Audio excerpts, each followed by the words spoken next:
अस्सलामुअलैकुम। Office with Atiq के साथ मैं हूं अतीक अहमद। स्टार्ट करते हैं आज की class Microsoft Access. Previous class के अंदर छोटा सा एक इंट्रोडक्शन दिया था मैंने कि किस तरह हम एक एप्लीकेशन जो है वो एमएस एक्सेस को यूज़ करते हुए डिज़ाइन करेंगे। तो आप लोगों का फ़ीडबैक मुझे मिल गया और काफ़ी लोगों ने इस बात पर ज़ोर दिया कि जनाब रिवायती एक्सेस को पढ़ाने से बेहतर है कि ये जो एप्लीकेशन आपने डिज़ाइन की है इसी को कंटिन्यू रखा जाए और इसी को स्टेप बाय स्टेप जो है वो आप बताएं, ताकि हम इन एप्लीकेशंस को बनाना सीखें, ना कि इनके एमएस एक्सेस के जो टूल्स हैं वो हम सीखें। तो मुझे भी बेहतर यही तरीका लग रहा है कि आप लोगों के लिए बेहतर यही होगा कि आप इस एप्लीकेशन को डिज़ाइन करना सीखें, उससे उसके साथ साथ आप एक्सेस को भी चलाना सीख लेंगे। तो जनाब, इस एप्लीकेशन को डिज़ाइन करने से पहले कुछ बुनियादी चीज़ें मैं आप लोगों के साथ शेयर करना चाहूँगा कि ये एप्लीकेशन जो है वो कितने ऑब्जेक्ट्स पर मुश्तमिल है और एप्लीकेशन बनाने के लिए क्या क्या चीज़ें रिक्वायर्ड हैं। तो जनाब, उसका थोड़ा सा एक रिव्यू हो जाए। ठीक है जी। इस वक्त इस एप्लीकेशन को मैंने अनलॉक कर लिया है और लॉक का जब इसे VBA के कोड के ज़रिए लॉक किया जाता है तो आप देखेंगे इसके टैब्स, यानी ये जो टैब्स का जो वो है पार्ट है, ये हिडन कर दिया जाता है और इसके अलावा ऑल एक्सेस ऑब्जेक्ट्स ये भी सारे के सारे हम हिडन कर देते हैं और सिर्फ वो पर्टिकुलर डेटा आपको नज़र आता है, यानी वो चीज़ें, वो पार्ट आपको नज़र आता है जिस पर आपको काम करना होता है। तो ये एक तरह की एक सिक्योरिटी भी है और आप यूज़र को बाउंड कर देते हैं, महदूद कर देते हैं कि यूज़र सिर्फ उन्हीं चीज़ों को यूज़ करे जिनका आपने उसे एक्सेस दे रखा है। ठीक है जी। तो ये हाइड कैसे करेंगे ये हम आगे की तरफ चलेंगे, लेकिन एप्लीकेशन को बनाने से एप्लीकेशन को जब बनाया जाता है, डिज़ाइन किया जाता है, तो सबसे पहली चीज़ जो इसके अंदर डिज़ाइन की जाती है जनाब वो है टेबल्स। अब ये टेबल्स क्या है? ये जहाँ पर आप अपना रिकॉर्ड, यानी आपका जो रिकॉर्ड है जिससे आप एक सॉफ्टवेयर डिज़ाइन करेंगे, तो उस सॉफ्टवेयर के को डिज़ाइन करने के लिए आपको कुछ डेटा रिक्वायर्ड है और वो डेटा जो है वो आप कहाँ स्टोर करेंगे? तो जनाब वो टेबल्स के अंदर स्टोर करेंगे आप। ये तमाम टेबल्स जो आपको इस वक्त नज़र आ रहे हैं, इन टेबल्स के अंदर हमारा डेटा स्टोर होगा।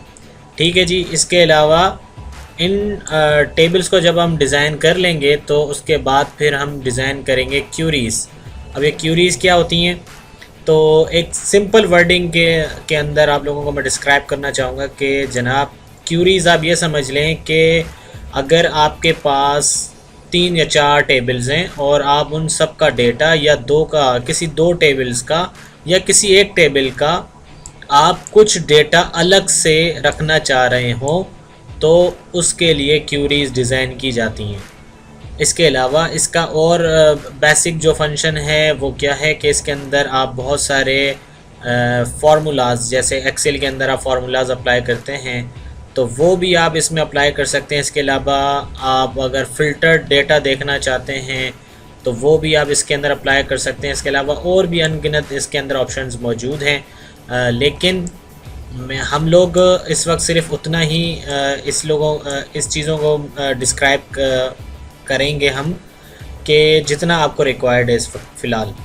तो बाकी हम डिटेल में आगे की तरफ चलेंगे और इस वक्त सिर्फ इस एप्लीकेशन से रिलेटेड जितनी रिक्वायरमेंट है मैं आप लोगों को सिर्फ वही गाइड कर रहा हूँ और इसके अलावा इससे डिटेल में हम जो है वो इस एप्लीकेशन के बाद पढ़ेंगे। तो जनाब, डेटा सबसे पहले टेबल्स हम डिज़ाइन करेंगे।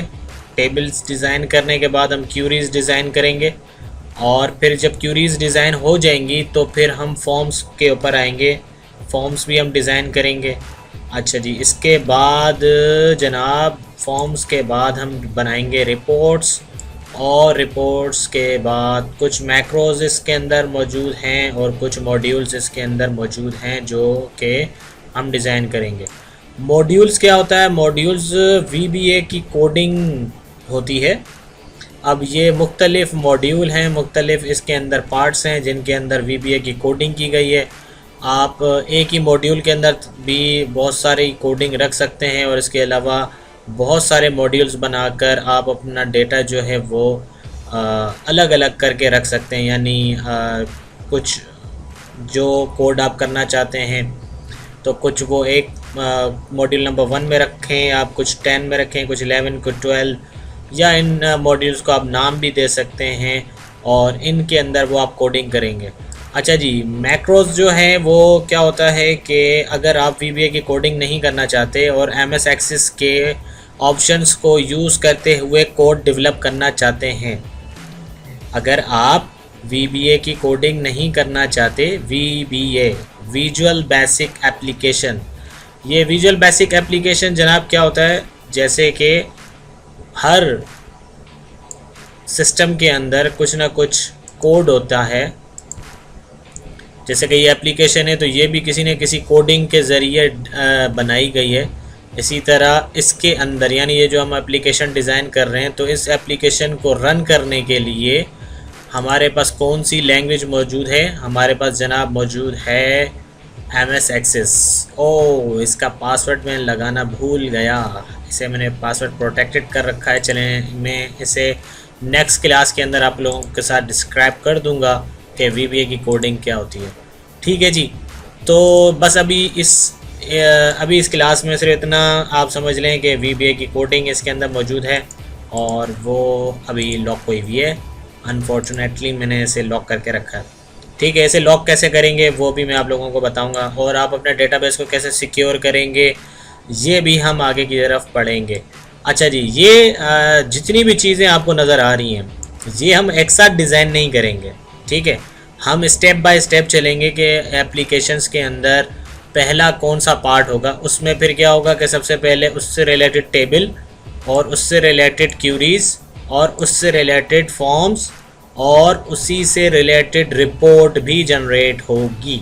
ठीक है, तो ये चारों पार्ट अगर किसी एक हिस्से के अंदर आ जाते हैं, जैसे कि मैं सबसे पहले एप्लीकेशन को अगर मैं रन करूं और आप लोगों को दिखाऊं, तो ये हमने एक डैशबोर्ड तैयार किया है। ये यानी एक फॉर्म ही आप समझ लें, और ये एक डैशबोर्ड है यानी इंटरफेस है एप्लीकेशन का। और उस एप्लीकेशन के अंदर फिर ये जो ऑप्शंस दिए गए हैं और फिर इसके अंदर फिर मज़ीद ऑप्शंस दिए गए हैं, ये डिज़ाइन करने के लिए हम एंड के प्रोसेस की तरफ जाएंगे। यानी सबसे एंड में हम इसे डिज़ाइन करेंगे। सबसे पहले जो चीज़ हम डिज़ाइन करेंगे वो है इनके ये जो डैशबोर्ड है, इस डैशबोर्ड के अंदर ये जो फॉर्म्स बने हुए हैं, इन फॉर्म्स को हम डेवलप करेंगे सबसे पहले। जैसे कि एक न्यू एडमिशन का फॉर्म हम डेवलप करेंगे, और इसके अलावा सर्च का है, इसके अलावा न्यू वाउचर का है, फिर सर्च वाउचर है, आईडी कार्ड के अंदर भी एक फॉर्म है, व्हाट्सएप है, SMS है, और इसके अलावा अटेंडेंस है, और इसके अलावा रिपोर्ट्स हैं।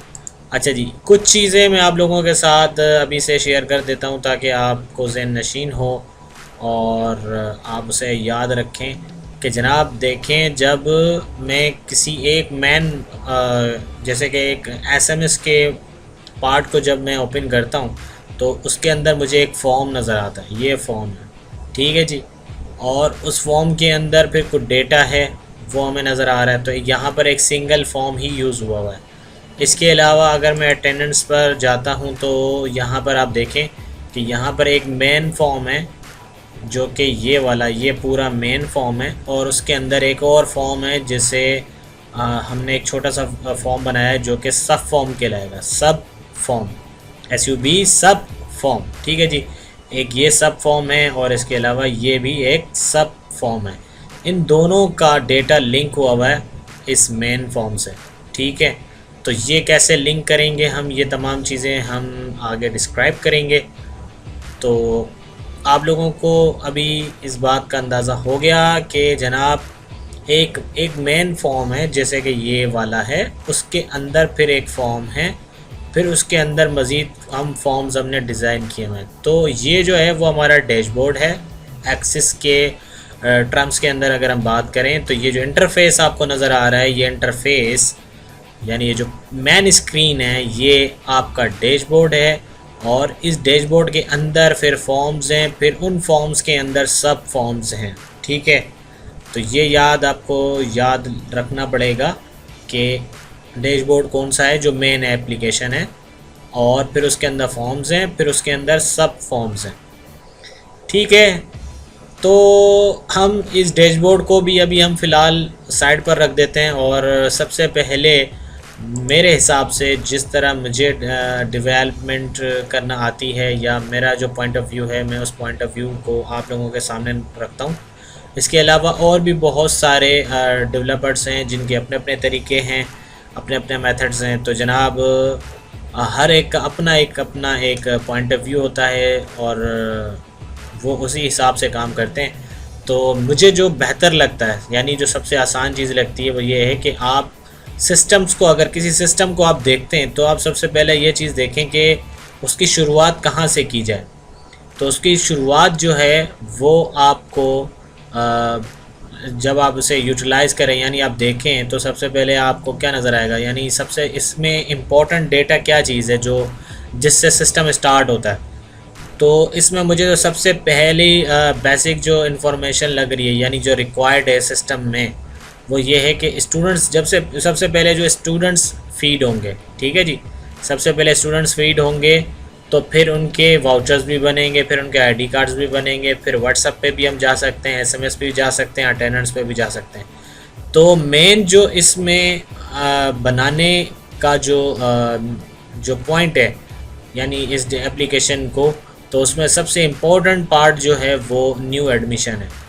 तो सबसे पहले तो हमें एक न्यू एडमिशन का फॉर्म डिज़ाइन करना होगा, जैसे ये है, और फिर उसके अंदर हम फीसिस को भी ऐड कर रहे हैं।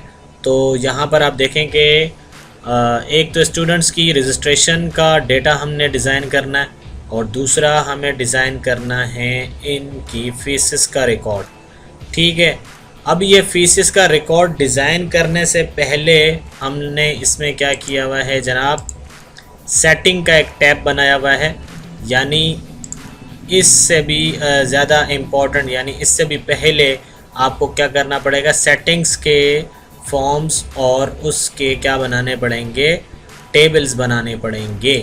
ठीक है, क्योंकि ये जो डेटा यहाँ पर आ रहा है, ये डेटा हम यहाँ पर टाइप भी कर सकते हैं। इसके अलावा यहाँ पर ऑप्शंस दिया हुआ है डिफ़ॉल्ट फ़ी। तो डिफ़ॉल्ट फ़ी जनाब कैसे आता है, लाजमी सी बात है कि अगर आप कहीं पर डेटा रखते हैं किसी और टेबल के अंदर, और आप वहाँ से उठाकर यहाँ पर उसको पेस्ट करवाते हैं, तो आपको लाजमी सी बात है कि ये जो डिफ़ॉल्ट फ़ी आपको नज़र आ रही है, इससे इसको डिज़ाइन करने का मेथड क्या होगा कि आपको पहले इसको डिज़ाइन करने से पहले आपको एक और टेबल बनाना पड़ेगा जहाँ पर आपको ये सारी चीज़ें स्टोर करवानी होंगी।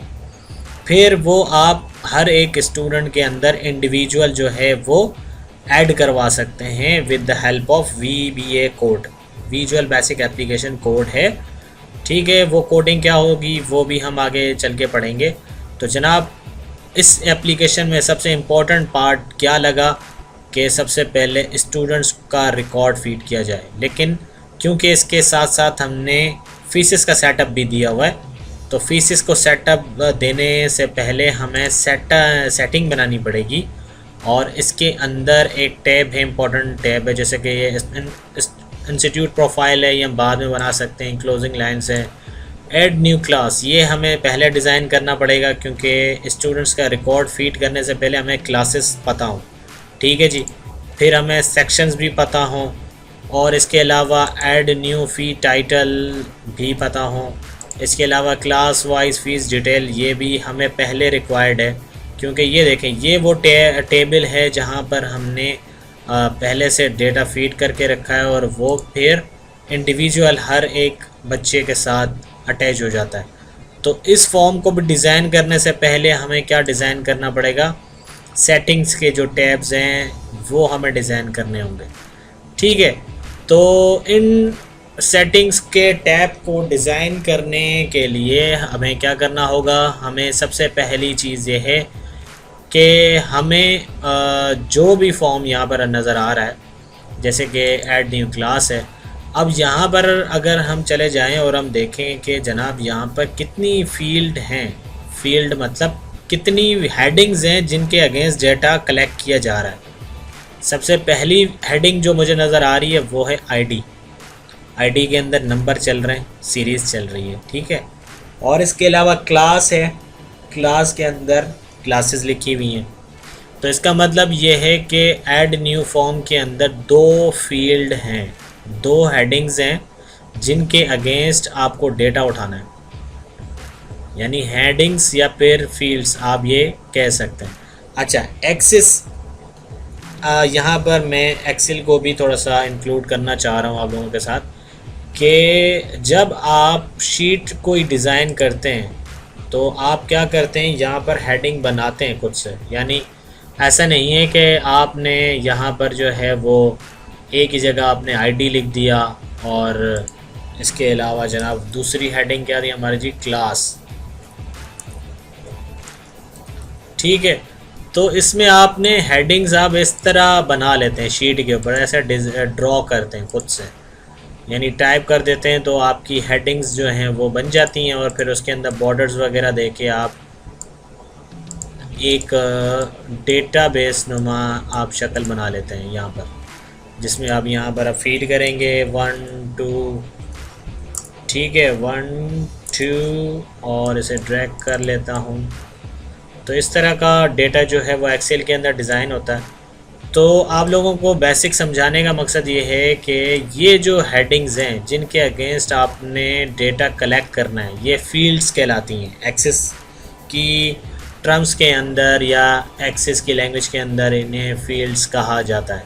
तो ये फील्ड्स हैं, ये फील्ड्स हम कहाँ पर बनाएंगे, कहाँ पर ड्रॉ करेंगे, तो वो जनाब ड्रॉ होंगी टेबल के अंदर, ठीक है। ये बात समझ आ गई आप लोगों को कि फील्ड्स हैं, दो फील्ड हैं इसके अंदर, सेक्शन के अंदर भी दो फील्ड हैं, और ऐड न्यू फी टाइटल के अंदर भी आपको दो फील्ड्स नज़र आ रही हैं, एक आईडी है और एक फ़ीस टाइटल है। इसके अलावा क्लास वाइज फ़ीस डिटेल के अंदर 1 2 3 4 यानी 4 फील्ड्स इसके अंदर मौजूद हैं। इसके अलावा ऐड न्यू कलेक्शन फ़ी ये हम बाद में डिज़ाइन करेंगे क्योंकि ये अभी हमें रिक्वायर्ड नहीं है। ये जब हम वाउचर्स के ऊपर आएंगे तो ये क्योंकि फॉर्म्स जुड़ा हुआ है वाउचर्स से लिंक कर रहा है, तो ये हम फॉर्म्स बाद में डिज़ाइन करेंगे। जनरेट न्यू फ़ी ये भी बाद में होगा, और प्रोमोटेड फॉर्म ये भी फॉर्म हम बाद में डिज़ाइन करेंगे, ठीक है। अभी जो इम्पोर्टेंट हैं हमारे लिए वो है add new class, add new section, add new title fee, और इसके अलावा क्लास वाइज फ़ीस डिटेल, ठीक है। तो इनको ड्रॉ करने से पहले क्या करना होगा, हमें टेबल्स बनाने होंगे, ठीक है जी। तो ये एप्लीकेशन अभी हम यहीं पे रखते हैं और हम एक न्यू एप्लीकेशन ड्रॉ कर स्टार्ट करते हैं। तो ये जी एक नया डेटाबेस हमने स्टार्ट कर दिया, ठीक है। एक ब्लैंक डेटाबेस ले लेते हैं और इसको आप अपना नाम कुछ भी देना चाहें, जो भी आप इसको नाम देना चाहें, और जहाँ पर आप इसे सेव करना चाहें आपकी मर्ज़ी है। तो ये फ़ी कलेक्शन सिस्टम के नाम से मैं सेव कर रहा हूँ। आप देखें कि इसके अंदर मैंने स्पेस नहीं दी, फ़ीस कलेक्शन सिस्टम, क्योंकि VBA की कोडिंग के अंदर जब आप स्पेस दे देते हैं तो आपको फिर ब्रैकेट्स का इस्तेमाल करना पड़ता है, जो कि काफ़ी थोड़ी सी दुश्वार चीज़ें हो जाती हैं फिर, इसलिए मैं स्पेस का इस्तेमाल नहीं करता एक्सेस के अंदर। यानी अगर सिस्टम डेवलप कर रहा हूँ तब भी एक्सेस का इस्तेमाल, स्पेस का इस्तेमाल नहीं करता। इसके अलावा अगर मुझे कुछ फील्ड्स बनानी है तब भी मैं इनमें स्पेस का इस्तेमाल नहीं करता, ठीक है। मैं आपको आगे चल के बता दूंगा कि किस तरह आप दो वर्ड्स के दरमियान स्पेस किस तरह क्रिएट कर सकते हैं। तो फ़ीस कलेक्शन सिस्टम जनाब ये इसका नाम रख दिया और डेस्कटॉप पे हम इसे सेव कर रहे हैं, ठीक है। और ये क्रिएट कर रहे हैं एक नया ब्लैंक डेटाबेस। तो इस वक्त बाय डिफ़ॉल्ट एक्सेस हमें एक टेबल 1 के नाम से एक दे देता है, जहाँ पर आप टेबल को ड्रॉ करना चाहें तो आप यहाँ से भी कर सकते हैं, यानी ये फील्ड्स हैं। और यहाँ से आप कर सकते हैं, लेकिन बेहतर तरीका क्या है कि आप इसे बंद करें और आप जाएं क्रिएट और आप जाएं टेबल डिज़ाइन में। ठीक है जी, अब वहाँ पर मैं ज़रा पुरानी एप्लीकेशन पर चला जाता हूँ और यहाँ पर मैं आप लोगों को बताना चाहूँगा कि सेटिंग के टैब के अंदर जो हमने सबसे पहले इस सिस्टम को देखते हुए हमने क्या चीज़ ऑब्ज़र्व की कि एडमिशन फ़ी सबसे पहले इम्पोर्टेंट पार्ट है, लेकिन उससे भी पहले सेटिंग के टैब्स हैं जिनके अंदर बहुत इम्पोर्टेंट हमें चीज़ें ड्रॉ करनी है। सबसे पहली चीज़ जो हम ड्रॉ करेंगे वो क्लासेस, और क्लासेस का टेबल ड्रॉ करेंगे। ठीक है, जिसके अंदर दो फील्ड आ रही हैं, एक आईडी और एक क्लास। ठीक है, तो यहाँ पर आप वापस से अपनी उसी न्यू डेटाबेस के अंदर आप आ जाएं, डिज़ाइन टेबल, और यहाँ पर हम ड्रॉ करेंगे आईडी। अच्छा, लेकिन ये टेबल्स को ड्रॉ करने से पहले कुछ बुनियादी पॉइंट यानी मोस्ट इम्पॉर्टेंट पॉइंट्स आप लोगों के लिए वो क्या हैं कि जनाब, ये जो फील्ड है, ये जैसे कि मैंने अभी आपको बताया था, ये हेडिंग्स हैं जिनके अगेंस्ट हम डेटा कलेक्ट करेंगे। ठीक है, ये हम यहाँ पे ड्रॉ करेंगे और इनके ज़रिए टेबल बनेगा। तो ये जो फील्ड्स हैं ना, इन फील्ड्स के अगेंस्ट क्या चीज़ होती है, कुछ डेटा टाइप है। अब ये डेटा टाइप क्या भला है भाई, कौन सी चीज़ है, कौन सी आफत है, और ये समझना क्यों ज़रूरी है? क्योंकि जनाब जब आप एक्सेल के ऊपर काम करते हैं, जैसे कि ये एक्सेल है, यहाँ पर आप किसी सेल के अंदर कुछ भी लिख दें, जैसे कि ये मैंने ये लिख दिया। ठीक है, मैंने ये लिख दिया। इसके अलावा जनाब मैं ये साइन लिख देता हूँ।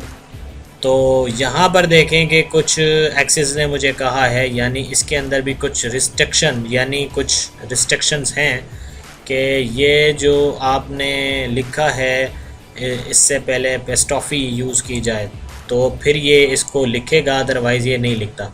तो ये देखें एपस्ट्रॉफी यूज़ हुई है और फिर इसने ये इसमें ड्रॉ करने की इजाज़त दी है। तो ऐसे बहुत सारी चीज़ें हैं जो आप यहाँ पर टाइप कर देते हैं। इसके अलावा अगर आप मैं ये टाइप करूं, ठीक है, तो इसमें भी ये कुछ कहता है कि जी एपस्ट्रॉफी यूज़ करें ताकि ये चीज़ जो है वो स्टोर की जा सके, क्योंकि कुछ इसमें रिस्ट्रिक्शंस हैं जिनसे फार्मूला स्टार्ट होता है।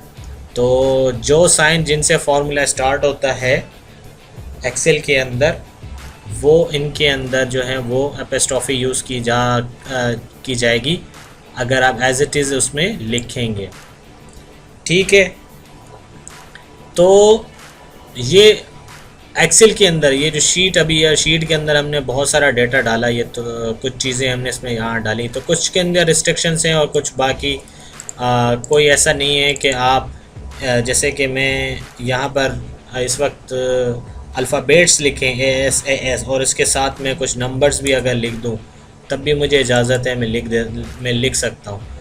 तो होता ये है एक्सेस के अंदर क्या होता है जनाब कि जब आप फील्ड बनाते हैं ना, कोई फील्ड बनाते हैं तो उसकी डेटा टाइप आपको बतानी होती है। अब ये डेटा टाइप क्या होती है कि इस आईडी के अंदर, यानी ये जो फील्ड है आईडी, इसके अंदर स्टोर होने वाला डेटा किस तरह का है, क्या वो नंबर है, क्या वो शॉर्ट टेक्स्ट है। तो इससे ज़रा इस ड्रॉप डाउन का हम ओपन करते हैं और देखते हैं कि जनाब कितने ऑप्शंस हैं हमारे पास। तो ये एक्सेस हमें कह रहा है कि आईडी जो आप यहाँ पे ये जो आपने हेडिंग बनाई आईडी, इसके अंदर जो आप डेटा फीड करने जा रहे हैं, क्या वो शॉर्ट टेक्स्ट है, क्या लॉन्ग टेक्स्ट है, नंबर है, लार्ज नंबर है, डेट एंड टाइम है, डेट टाइम एक्सटेंडेड है, या ये सारी चीज़ें जो आपको इस वक्त नज़र आ रही हैं। तो जनाब ये तमाम चीज़ें जो हैं वो इस डेटा टाइप की कंडीशंस हैं। अगर आप शॉर्ट टेक्स्ट अप्लाई करेंगे, लिखेंगे, सेलेक्ट करेंगे, तो फिर क्या होगा? तो ये तमाम चीज़ें मेरे हिसाब से आप लोगों को डिस्क्राइब करना बहुत ज़रूरी है, क्योंकि इन्हीं से आप समझ पाएंगे कि एक्सेस के अंदर जो फील्ड्स बनाते हैं उसके अंदर हम रिस्ट्रिक्शंस यानी वो मतलूबा डेटा जो कि हमें रिक्वायर्ड है, सिर्फ वही डेटा हम किस तरह हासिल कर सकते हैं।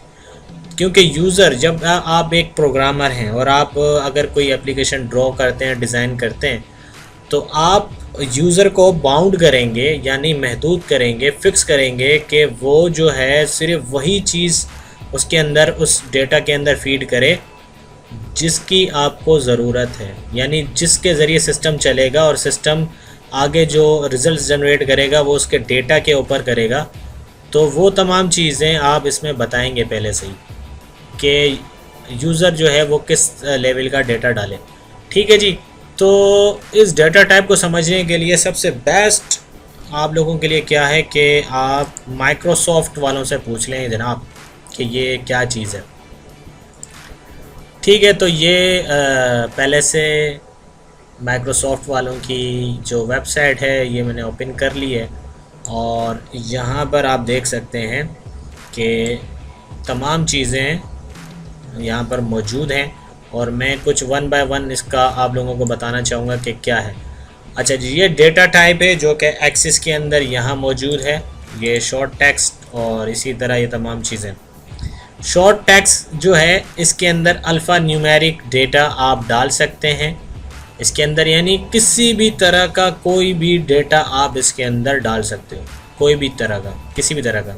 ठीक है, अगर आप डेटा टाइप सेलेक्ट करते हैं, यानी किसी हेडिंग की आपने डेटा टाइप शॉर्ट टेक्स्ट रखी है, तो आप उसमें किसी भी तरह का कोई भी चीज़, यानी किसी भी तरह की, जैसे कि एक्सेल के अंदर भी मैंने आपको बताया कि ये नंबर्स, ये अल्फ़ाबेट्स, स्पेशल कैरेक्टर्स और इसके अलावा और बहुत सारी चीज़ें, जो जिस भी तरह की कोई भी चीज़ें जो भी हैं वो आप इसके अंदर इस शॉर्ट टेक्स्ट को के अंदर आप फीड कर सकते हैं।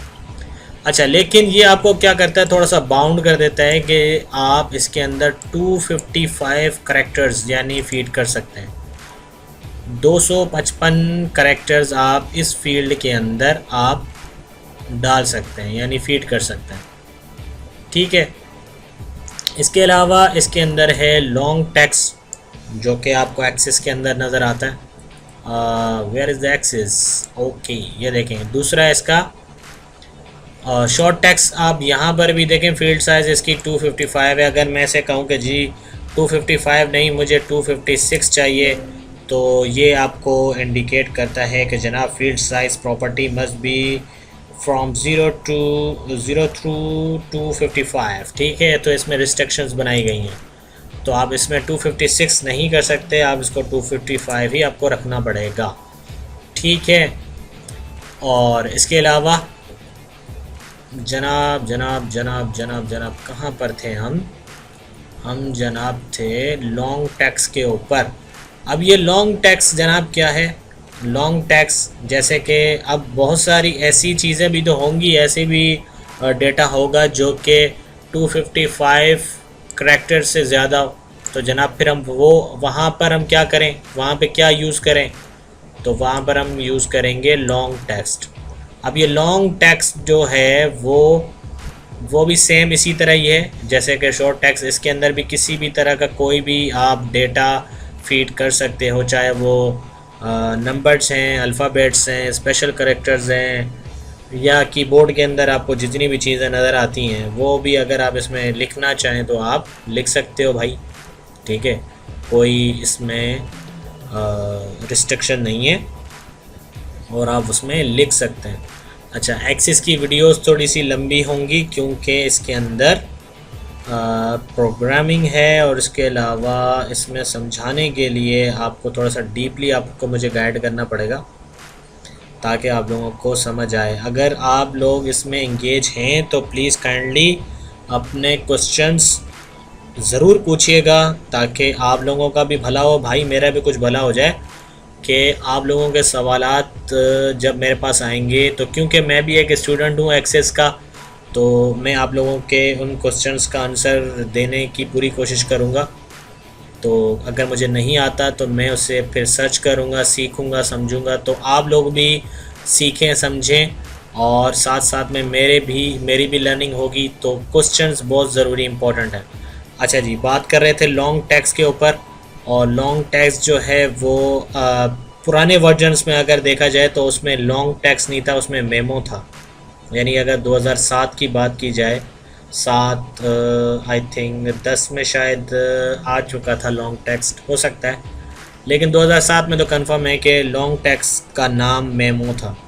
ठीक है, और उसमें क्या होता है जनाब, इसमें जैसे कि 255 करैक्टर्स हैं, उसमें आप 64,000 करैक्टर्स आप ऐड कर सकते हैं। और माय गॉड, 64,000 करैक्टर्स आप एक लॉन्ग टेक्स्ट के एक सेल के अंदर फीड कर सकते हो। आगे चल के इसकी एग्जांपल दूंगा। ठीक है जी, आगे चलते हैं। इसके अलावा आप सिर्फ टेक्स्ट का ही, यानी किसी भी टेक्स्ट का डेटा फीड करेंगे। इसके अलावा और कौन सा डेटा है जो आप फीड कर सकते हैं? नंबर्स मेरे भाई, नंबर्स जो है वो न्यूमेरिक नंबर्स जो हैं वो भी आपको फीड करने होते हैं। अकाउंट से रिलेटेड भी काम करना पड़ेगा आपको कभी कभी, तो आप नंबर्स भी डेटाबेस के अंदर फीड करते हैं, तो इसकी टाइप जो है नंबर भी है। अच्छा, इसके अंदर फिर दो टाइप्स आ जाती हैं, एक नंबर शॉर्ट है और एक है लार्ज नंबर। इन दोनों के अंदर क्या फ़र्क है ये भी मैं आगे आपको एक एग्जांपल दे देता हूँ। ठीक है, इसके अलावा जी इसके अंदर है डेट एंड टाइम। आप अगर डेट एंड टाइम कहीं पर फीड कर रहे हैं, यानी किसी भी फील्ड के अंदर, या कोई ऐसी फील्ड है जिसके अगेंस्ट आप डेटा टाइप जो है वो डेट एंड टाइम ही फीड कर रहे हैं, तो आपको डेट एंड टाइम सेलेक्ट करना होगा। ठीक है, और डेट एंड टाइम एक्सटेंडेड ये क्या है? ये सेम इसी तरह ये है, लेकिन ये थोड़ा सा डिफरेंट है, क्योंकि ये एसक्यूएल से के ज़रिए, यानी एसक्यूएल क्योंकि इसके अंदर ऐड किया गया है 2016 के अंदर, एसक्यूएल से आप अगर डेटा एमएस एक्सेस में लेके आएँ तो इस वजह से इस फील्ड को क्रिएट किया गया है, यानी लार्ज नंबर और डेट एंड टाइम एक्सटेंडेड। ठीक है, इसके अलावा इनकी मैं मिसाल, इनकी एग्जांपल जो है वो आपको लोगों को मैं थोड़ी देर में दे दूंगा, क्योंकि कुछ चीज़ें जैसे कि शॉर्ट टेक्स्ट है, तो ये तो अंडरस्टूड सी बात है कि जी 255 करैक्टर्स हैं, कुछ भी आप इसके अंदर फीड करो, एवं कुछ भी कर लो, सारे अपनी मर्ज़ी है, ए जेड़ा कोई रिस्ट्रिक्शन नहीं है। ठीक है जी, तुसी जो चाहो करो। ओके, लॉन्ग टैक्स विच भी तुसी जो चाहे करो। 64,000 करैक्टर्स तुहाडे नाल हैं। कुछ पंजाबी विच गल करनी चाहिए थी, मेरे को जितनी आती है टूटी फूटी मैं बोल रहा हूँ। ठीक है, माइंड मत कीजिएगा जनाब। तो इसमें 64 करैक्टर्स हैं, आप अपनी मर्ज़ी से जो चाहे फीड करो, अपनी मर्ज़ी आपकी। नंबर्स हैं, तो नंबर्स में क्या करेंगे आप? नंबर्स फीड करेंगे। फिर लार्ज नंबर आ जाता है, इसी तरह डेट एंड टाइम एक्सटेंडेड है। और फिर एक करेंसी मेरे भाई मेरे दोस्त, अगर आपको नंबर यानी पैसे पह जो है ना, अगर पह का रिकॉर्ड रखना है तो फिर भी आपको क्या करना पड़ेगा? करेंसी का इस्तेमाल करना पड़ेगा, करेंसी डेटा टाइप का इस्तेमाल करना पड़ेगा। अच्छा जी, ऑटो नंबर मेरे भाई मेरे दोस्त, ऑटो नंबर। अब ऑटो नंबर क्या है? ऑटो पहले क्लास में बताया था, ऑटो मतलब रिक्शा, नंबर मतलब नंबर, ऑटो नंबर। ओके मेरे भाई, अगर आप चाहते हैं कि एमएस एक्सेस खुद से नंबर जनरेट करना शुरू कर दे, जैसे कि एक्सेल के अंदर आप कहते हैं सीरीज़ बनाते हैं खुद से, लेकिन खुद से बनाते हो भाई वो आप उसमें, यानी दो सेल को सेलेक्ट करके ड्रैग करते हो तो खुद से बनाते हैं, लेकिन एक्सेस इसमें खुद बनाएगा अगर आप डेटा टाइप ऑटो नंबर रखेंगे। ठीक है, तो इसमें आप किसी भी तरह के कोई भी ऑटो नंबर जनरेट कर सकते हैं। पहली क्लास में जैसे कि ऑटो फिल पढ़ाया था, उसी तरह ये भी सेम इसी तरह ये ऑटो नंबर। ये अब आगे चल के हम इसको डिस्क्राइब कर देंगे कि किस तरह ऑटो नंबर, किस किस्म के ऑटो नंबर आप बना सकते हैं। अच्छा जी, यस और नो, इसके अंदर एक डेटा टाइप ऐसी होती है हाँ या ना, यानी अगर आप यस और नो की कंडीशन में से बहुत सारी जगह आती है, जैसे कि अगर आपको जैसे कि किसी से पैसे लेने हैं, आप उसे कहते हैं कि जनाब मुझे पैसे दे दो, तो वो क्या कहेगा? यस या नो, हाँ या ना। अच्छा, अगर आपको किसी से प्यार हो गया और आप उसे उसे प्रपोज करते हैं और आप कहते हैं विल यू मैरी मी, तो वो ये या तो यस कहेगा या तो यो नो कहेगा। यानी आपको इस तरह का डेटा भी आपको रिक्वायर्ड होता है जहां पर आप यस और नो का सिर्फ इस्तेमाल करें और आपकी बात मुकम्मल हो जाए, कंप्लीट हो जाए, दी एंड हो जाए, दी एंड हो जाए, ख़त्म हो जाए। ठीक है, तो इस तरह का भी डेटा होता है जी। ठीक है, और वो फिर हम किस तरह यूज़ करेंगे, यस और नो में यूज़ करेंगे, जिसमें बूलियन डेटा जो है यानी एक्सेल, अगर आप यस करेंगे तो एक्सेस ट्रू, यानी ट्रू को वो करेगा, एग्जीक्यूट करेगा, और अगर आप नो को सेलेक्ट करते हैं तो एग्जीक्यूट होगा फॉल्स। ठीक है, और ये कहाँ पर यूज़ होगा ये भी मैं आप लोगों को आगे इनकी एग्जांपल्स दूंगा। ओएली ऑब्जेक्ट, ये जनाब मेरे भाई जहाँ तक मैं समझाऊँ ना, ओएली ऑब्जेक्ट वो है कि जहाँ पर आपको सॉफ्ट आपके पास फाइल्स हैं, पिक्चर्स हैं, सॉफ्ट फाइल्स हैं, सिस्टम के अंदर पड़ी हुई हैं, या फिर ग्राफ्स हैं, या एक्सेस से रिलेटेड हैं, या एमएस एक्सेस से रिलेटेड हैं, या पावर पॉइंट से रिलेटेड हैं। इसके अलावा और अदर एक्टिव एक्स ऑब्जेक्ट्स, यानी विंडोज़ के अंदर होने वाली भी बहुत सारी ऑब्जेक्ट्स जो कि आप इसके साथ अगर मर्ज करना चाहते हैं इस सिस्टम के अंदर, तो आप ओएली ऑब्जेक्ट को यूज़ करोगे। ये क्या भला है, क्या समझाया मैंने, पल्ले ही नहीं पड़ा, छोड़ो। अभी आप सिर्फ ये समझो कि डेटा टाइप्स हैं ये सारी की सारी, जिनमें आप जब डेटा फीड करते हो ना मेरे भाई, तो आप क्या करते हैं, इन डेटा टाइप्स को सेलेक्ट करना होता है। ठीक है, ये ओएली ऑब्जेक्ट या अटैचमेंट, ये दोनों अब तक मुझे सेम लगे हैं, इन दोनों में कोई ख़ास फ़र्क नहीं लगा। तो मुझे लेकिन इन दोनों में डिफरेंस क्या है, डिफरेंस ये है कि अटैचमेंट आपको सिर्फ ओपन करके दिखा देता है, जबकि ओएली ऑब्जेक्ट क्या है, उस चीज़ को एग्जीक्यूट भी कर सकता है।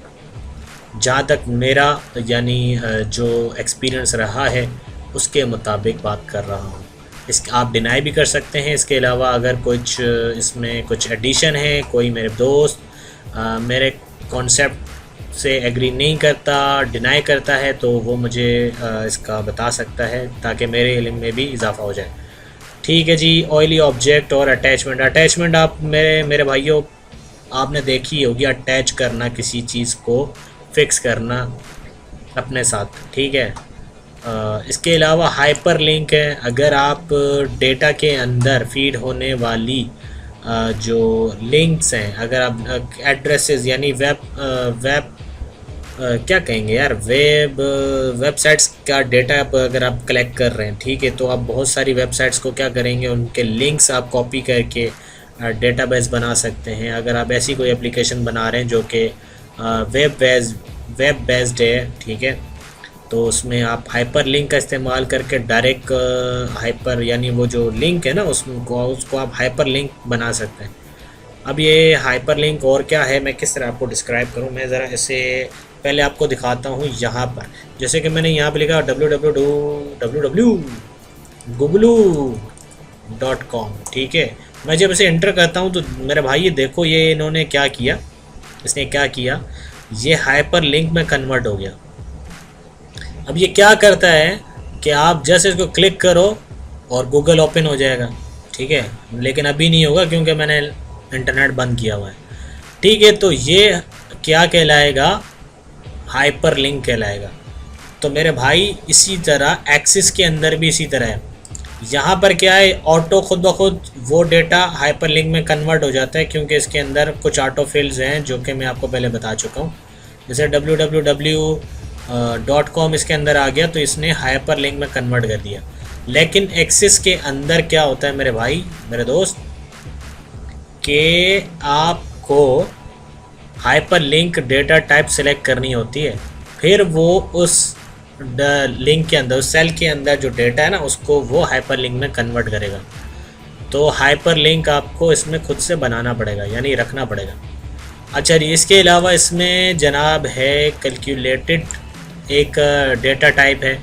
अब ये क्या करता है, अगर दो फील्ड्स की आप जो है वो कैलकुलेशन करना चाहते हैं, किसी भी दो फील्ड्स की। जैसे कि एक्सिस के अंदर मेरे भाई मैं अगर चला जाऊं, जैसे कि आईडी है और एक और मैं आईडी बना रहा हूं, या यहाँ पे नंबर 1 नंबर 2, और मैं नंबर एक और हेडिंग बनाता हूँ सेल की। तो ये दोनों को अगर मैंने जमा करना है तो मैं जहाँ पे रिज़ल्ट्स का फील्ड बनाऊंगा मैं वहाँ पर मैं कैलकुलेटेड रखूँगा।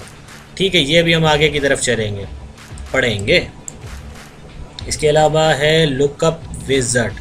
लुकअप विज़र्ड जो है वो जनाब क्या करता है कि अगर आप एक से ज़्यादा टेबल्स हैं और किसी टेबल में मौजूद डेटा को किसी फील्ड के साथ अटैच करना चाहते हैं, हाय हाय हाय हाय हाय, समझ आ रही है नहीं आ रही?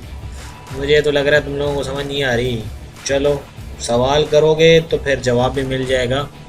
समझ जाओ बस कि अगर बहुत सारे टेबल्स हैं और उनमें मौजूद डेटा आप किसी और टेबल के अंदर शो करवाना चाहते हो, जैसे कि भाई मेरे ये देखो ये है ड्रॉप डाउन।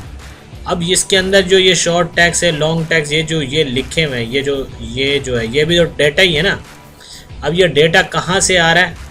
तो इसका मतलब ये है कि इसके अंदर ये जो ड्रॉप डाउन है, अगर आप इस तरह के समझ लो कि आपने अगर ड्रॉप डाउन बनाने, लिस्ट बॉक्स बनाने, तो मेरे भाई ये तमाम चीज़ें आप किस तरह बना सकते हैं, लुकअप विज़र्ड को सेलेक्ट करते हुए बनाएंगे। ये आगे चल के हम सारी इसकी एग्जांपल्स हम वो करेंगे वन बाय वन, सारे यूज़ होंगे इसके अंदर। ठीक है, तो घबराने वाली कोई बात नहीं है, बस आपने डेटा टाइप सारी देख ली। ठीक है, अब मैं आप लोगों को कुछ क्या बताने वाला था मेरे दोस्त, बताओ ज़रा। हाँ, सबसे पहले तो मुझे ये बताना था कि शॉर्ट टैक्स और लॉन्ग टैक्स के अंदर क्या फ़र्क है। ठीक है, इसके अलावा लार्ज नंबर और लार्ज नंबर में क्या फ़र्क है, फिर डेट एंड टाइम और डेट एंड टाइम एक्सटेंड के अंदर क्या फ़र्क है, एक्सटेंडेड के अंदर क्या फ़र्क है। ठीक है, तो इसे हम रखते हैं, इसे मिनिमाइज़ करते हैं और मैं अपनी पुरानी एप्लीकेशन के ऊपर आ जाता हूँ जो कि ये वाली है, और इसे मैं करता हूँ क्लोज़। अच्छा जी, यहाँ पर मैंने स्क्रिप्ट पहले तैयार कर ली थी लेकिन यहाँ पर रख दी थी। ठीक है, तो मेरे भाई ये है डाटा टाइप का मैंने टेबल बनाया है। आप लोगों को समझाने के लिए मेरे दोस्त एक टेबल पहले से बना के रखा हुआ है। अच्छा देखो, अब होता ये शॉर्ट टैक्स के अंदर आप कितने करैक्टर्स फीड कर सकते हैं, 255। ठीक है, अब यहाँ पर आप टाइप करके देख लो, आपको अंदाज़ा हो जाएगा कि 255 से ज़्यादा करैक्टर्स इसके अंदर नहीं फीड होता है। ठीक है, तो मैं क्या करता हूँ, मैं एक वर्ड नोट वो ओपन कर लेता हूँ, MS वर्ड। ठीक है, और यहाँ पे मैं कुछ ऑटो टेक्स्ट आप लोगों को दिखाता हूँ कि आप किस तरह बना लेंगे। अच्छा जी, ये कुछ मैंने एक फार्मूला लिखा और इसके अंदर बहुत सारा टेक्स्ट मेरे पास आ गया। ठीक है, तो मैं ये तमाम डेटा हटा देता हूँ क्योंकि ये 255 करैक्टर्स मेरे ख्याल में आई थिंक इतने होंगे, या ये भी बहुत ज़्यादा हैं। तो मैं इसमें देख लेता हूँ ज़रा। करैक्टर्स विद स्पेस जनाब 825 है। ठीक है, इसमें मज़ीद कम करता हूँ, इतने कर लेते हैं। ठीक है, देखते हैं अब लेटर्स कितने हो गए। अच्छा जी, 97 हो गए। अच्छा, अगर मैं इसे कॉपी करूं और कॉपी करने के बाद यहाँ पर ये भी इस तरह इतना बड़ा, अब देखते हैं 193 हो गया जनाब। अच्छा, एक और लाइन ड्रॉ कर लेते हैं।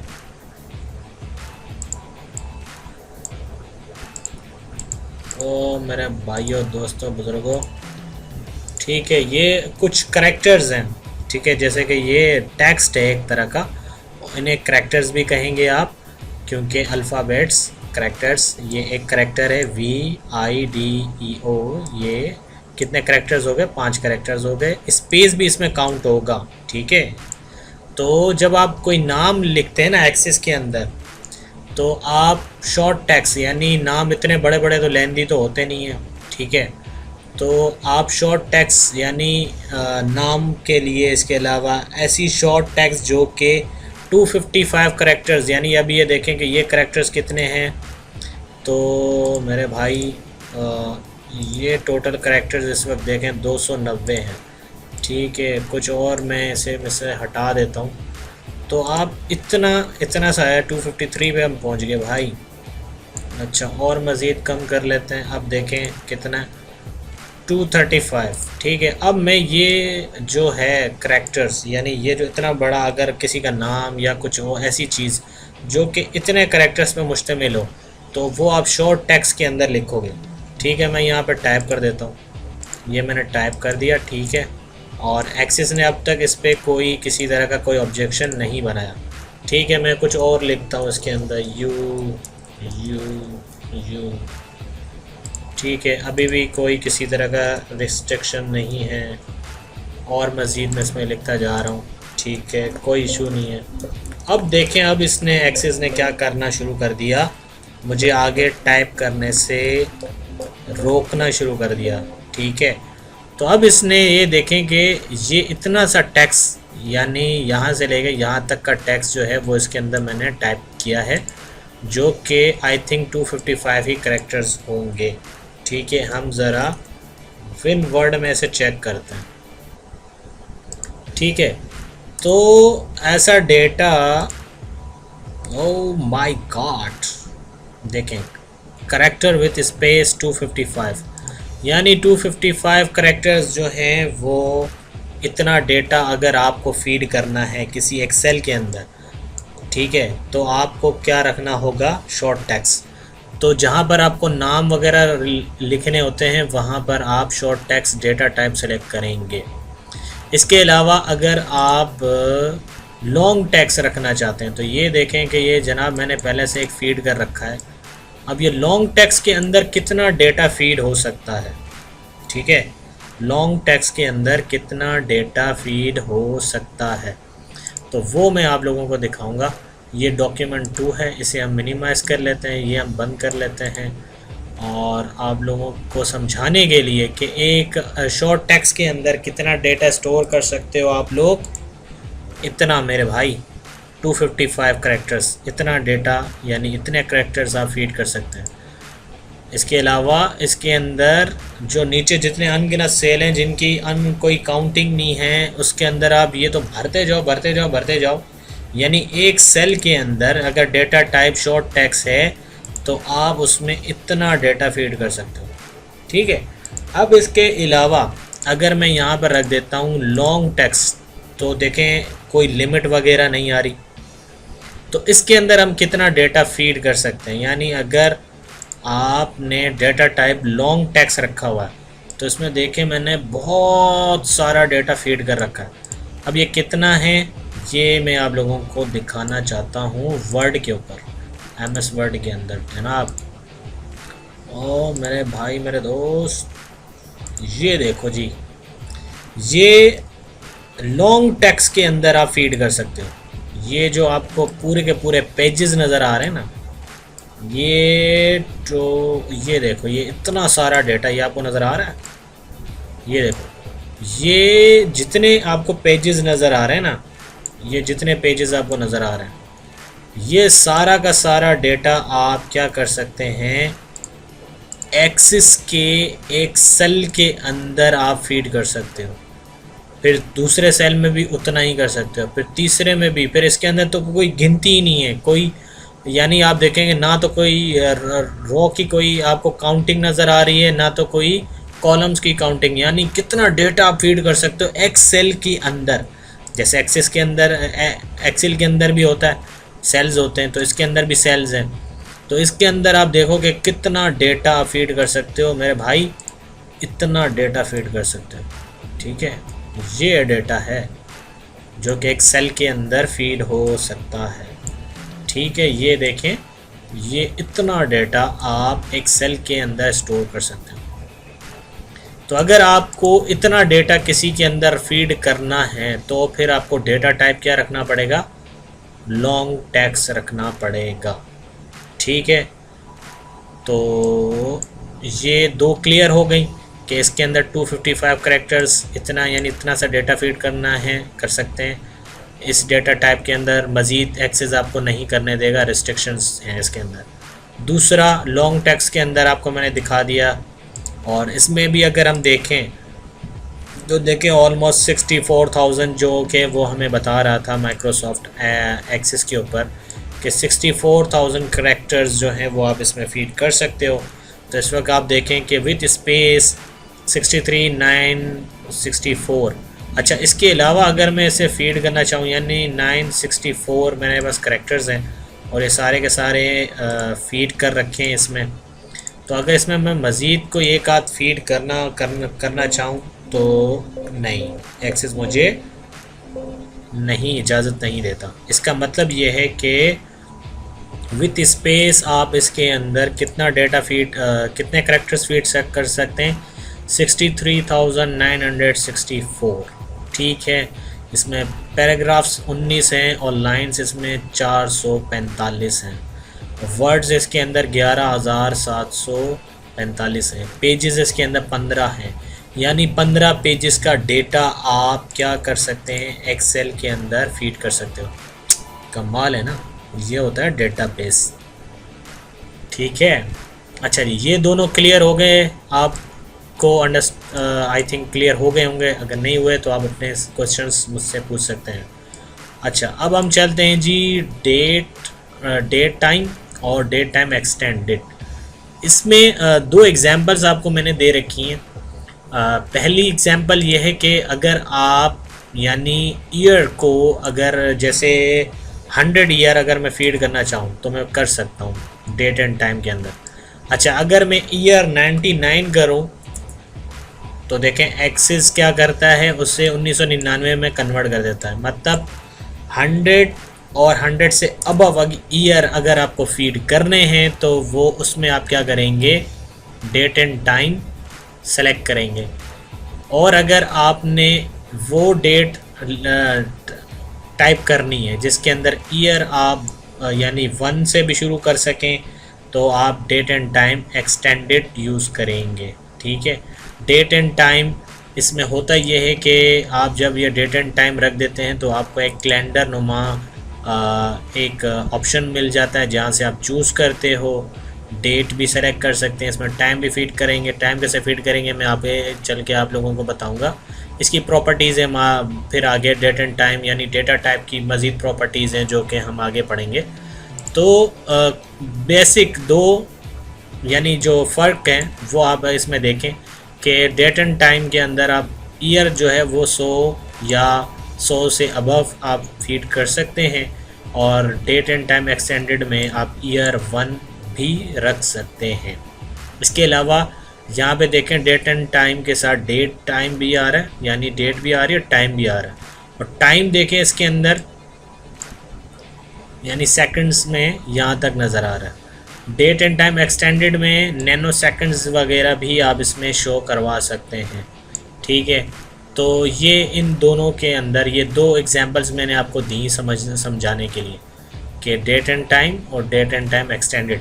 ज़्यादातर डेट एंड टाइम यूज़ होता है, और डेट एंड टाइम एक्सटेंडेड बड़ी एप्लीकेशंस यानी बहुत बड़ी बड़ी एप्लीकेशंस ये जैसे एसक्यूएल का डेटा अगर आप इसके अंदर एक्सेस के अंदर इंपोर्ट कर रहे हो तो आपको date and time extended use करना होता है। ठीक है जी। अच्छा, और ये दोनों फ़र्क समझ आ गए, शॉर्ट टेक्स्ट लॉन्ग टेक्स्ट, इसके अलावा डेट एंड टाइम और डेट एंड टाइम एक्सटेंडेड। और इसके अलावा इसके अंदर दो मज़ीद सिमिलर जो डेटा टाइप है हमारे पास, वो एक है नंबर और एक है लार्ज नंबर। तो मेरे भाई अगर आप डेटा टाइम के नंबर जो है जैसे कि यहाँ पर एक नंबर लिखा हुआ है ये वाला, तो अगर आप नंबर्स लिखते जा रहे हैं और इसके अंदर जैसे कि आप फीड करें 1, ठीक है, या ट्रिप ये वाला ये नंबर आपने फीड कर दिया, ये वाला नंबर फीड कर दिया, ठीक है, ये वाला नंबर फीड कर दिया, कुछ भी नंबर जो भी इसके अंदर आपने फीड करना है फीड कर दिया, तो इसकी एक लिमिट होगी कि उसके बाद ये इसके अंदर नंबर स्टोर नहीं करेगा। तो नेगेटिव नंबर जो हैं वो इसके अंदर लिमिट क्या है, वो ये हैं। अब ये कितना बनता है, यूनिट, 10, 100, 1000, 10,000, लाख, 10 लाख, करोड़, 10 करोड़, अरब बन गया मेरे ख्याल में, 2 अरब 14 करोड़ समथिंग। ठीक है, तो नंबर डेटा टाइप के अंदर आप इतना इतना नंबर आप फीड कर सकते हो। अच्छा, अगर मैं 8 को देखो 9 करना चाहूँ तो क्या कर रहा है एक्सेल, मुझे क्या कहता है, the value you entered isn't valid for this field. इसका मतलब ये है कि इसके अंदर जो मैक्सिमम नेगेटिव नंबर जो होगा ना वो यहीं तक होगा। इसमें आप अगर आगे फीड करना चाहें, यानी कोई ऐसा नंबर डिजिट है जो कि आप डेटा टाइप के अंदर फीड करना चाह रहे हो, तो आप देखो फीड नहीं होगा। तो नेगेटिव नंबर में आप इसमें इतना ही स्टोर कर सकते हैं। इसके अलावा ये नंबर पॉजिटिव है और इसमें ये वाला नंबर आप फीड कर सकते हो, यानी यहाँ तक के नंबर्स, और इससे नीचे जितने नंबर्स हैं भाई, ये वाला नंबर ही नहीं, इससे नीचे जितने नंबर्स हैं 0 से लेके यहाँ तक वैल्यू, जो जो मैक्सिमम पॉजिटिव वैल्यू है वो ये है इसकी। तो इसके दरमियान जितने नंबर्स हैं वो अगर आप इस डेटा टाइप के अंदर फीड करना चाहें तो आप कर सकते हैं मेरे भाई। ठीक है, इसमें भी अगर मैं करूं 8 तो देखो इजाज़त नहीं मिलती मेरे भाई। तो ये है क्या कि अगर आप नंबर्स में वो नंबर्स, यानी अब तो इतनी 2 अरब जितनी मेरे ख्याल में इतने तो पैसे किसी के पास भी नहीं होंगे, तो छोटी जो एप्लीकेशन, ज़्यादातर जो एक्सेस के अंदर छोटी मोटी एप्लीकेशन डिज़ाइन की जाती हैं तो उसमें डेटा टाइप ज़्यादातर नंबर ही रखा जाता है, लार्ज नंबर। फिर एसक्यूएल, मैं वही बात करूँगा कि एसक्यूएल का डेटा अगर इंपोर्ट करना है अपने एक्सेस के अंदर, तो उसके लिए इन्होंने भाई साहब, इन लोगों ने, एक्सेस वालों ने इसमें लार्ज नंबर डेटा टाइप भी दे दिया है। अब ये लार्ज डेटा टाइप नंबर जो है वो मैक्सिमम इतना बड़ा नंबर फीड हो सकता है। फिर ये उसका भी अब्बा निकला, ठीक है, ये छोटा बच्चा है तो ये उसका अब्बा निकला। अभी ये पता नहीं कहाँ तक है भाई, तो पढ़ना भी नहीं आएगा मुझे, छोड़ दो, बेइज्जती हो जाएगी, इसलिए मैं नहीं पढ़ रहा। तो भाई ये नंबर और ये लार्ज नंबर, ठीक है। नेगेटिव आपके पास ये मैक्सिमम नंबर ये है जो इसके अंदर फीड होगा। अगर इसमें मैं 9 करना चाहूँ तो देखें नहीं होता फीड। तो ये मैक्सिमम नेगेटिव नंबर, और इससे 0 से लेके जो आप आगे बढ़ते जाएं और ये नंबर जनरेट हो तो उसके बाद इसके अंदर फिर फीड नहीं होगा, ठीक है, लार्ज नंबर। इसी तरह पॉजिटिव नंबर भी 0 से स्टार्ट करें आप, 0 1 2 3 4 5 6, और इस नंबर तक आप पहुँचें और फिर इस नंबर में मज़ीद अगर आप एक डिजिट आगे स्टोर करना चाहें इसके अंदर तो नहीं होगा, ठीक है मेरे भाई। तो नेगेटिव पॉजिटिव दोनों नंबर इसके अंदर मैंने आप लोगों को डिफ़ाइन कर दिए, जो कि इनकी लिमिट्स हैं, जिसके बाद ये इसमें डेटा फीड नहीं करेंगे। ये डेटा टाइप मैंने जैसे पहले ही बताया था कि रिस्ट्रिक्शंस होती हैं कि आपको किस तरह का डेटा फीड करना है, ठीक है। तो ये आज मेरे ख्याल में बहुत लेंदी क्लास हो गई डेटा टाइप से बताते बताते। आई थिंक यहाँ तक अभी इसे मैं इनफ रखता हूँ, और नेक्स्ट क्लास के अंदर फिर हम जो, मेरे ख्याल में ये यहाँ तक आपको क्लियर हो गया होगा डेटा टाइप्स की, जो मैंने टाइप्स बताई, या फिर जो चीज़ें यहाँ पर आप खुद से भी आप इसे समझ सकते हैं इजीली, कोई इतना मुश्किल नहीं है। बस ये है कि थोड़ा सा आपको ध्यान देना होगा, ठीक है। तो ये जितनी चीज़ें आज हमने डेटा टाइप्स के मुतालिक पढ़ी, कल फिर इंशाल्लाह नेक्स्ट क्लास के अंदर हम क्या करेंगे, पहला टेबल ड्रॉ करेंगे और इसमें डेटा टाइप सेलेक्ट करेंगे। और जैसे कि अभी डिसाइड किया हमने कि हम इसे ड्रॉ करेंगे, यानी इसको डेवलप करेंगे फ्रॉम सेटिंग्स के टैब से, और सेटिंग में पहले हम ऐड क्लासेस का टेबल बनाएंगे, सेक्शंस के बनाएंगे, और देन फ़ीस टाइटल्स और फ़ीस वाइज डिटेल्स, ये तमाम चीज़ें मैं बताऊंगा।